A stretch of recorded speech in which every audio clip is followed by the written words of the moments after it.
Good Sunday morning to you. Well, we're looking here at the accumulated precipitation in Burlington. This goes back to the 26th of February.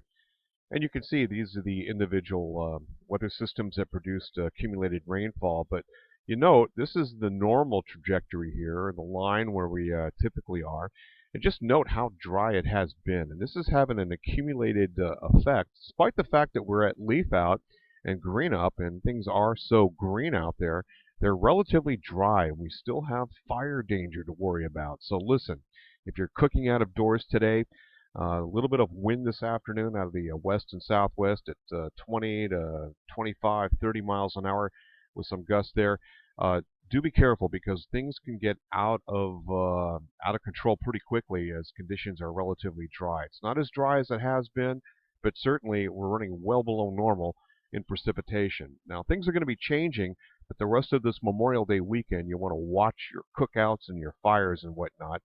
Now, let's check real quickly, kind of a tale of two different weather regimes here. We have basically, this is water vapor imagery, and the flow has been out of the northwest a lot. We kind of reverted back to that.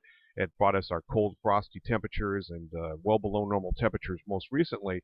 This is about to change. You can see in water vapor imagery this tight line separating really the tails of two different weather systems.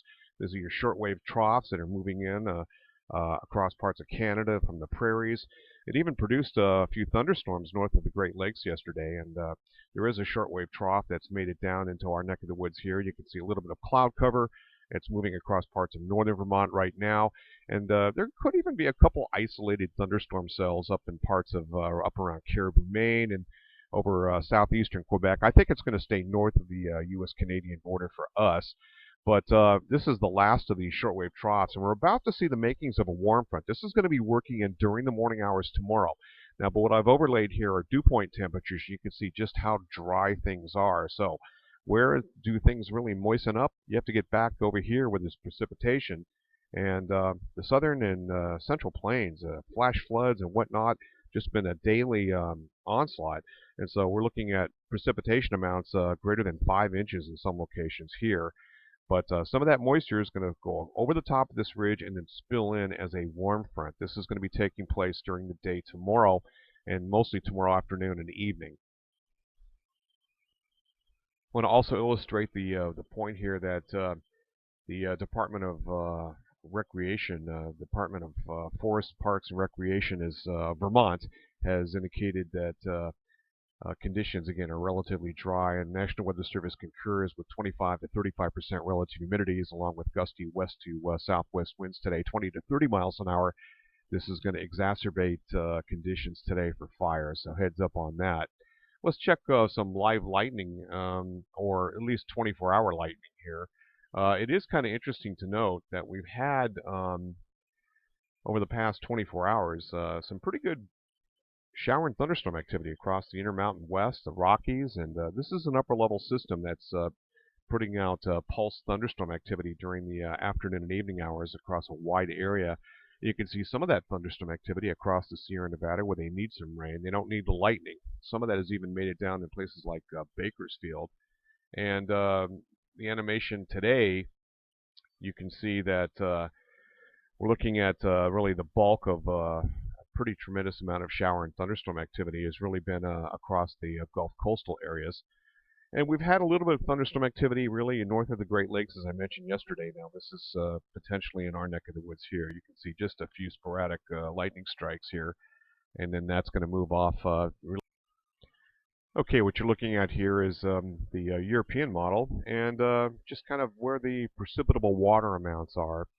So this is our current situation here, the feet of the Gulf of Mexico, and it's spilling in across the Great Lakes and moving in from the west, and there's that warm frontal action. Once we get into this moisture, it looks like it's going to be hanging around, and it does weaken from time to time. You get a little bit pockets of drier air entrainment, for example, but this is going to be fuel for thunderstorms, and we're talking about higher dew point temperatures as well.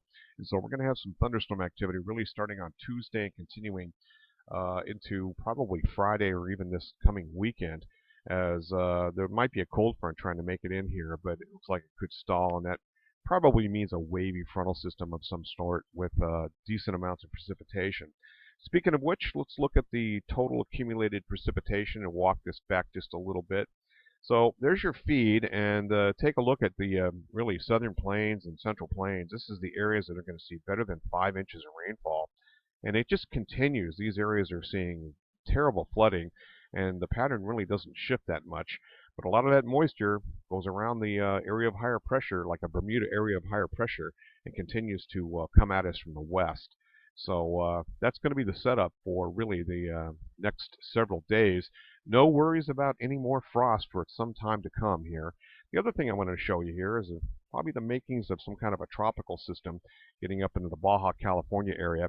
This could mean a big surge, kind of monsoon type precipitation into Arizona, New Mexico, and eventually California down the road a piece. That's it from here. Roger Hill, Wuthering Heights.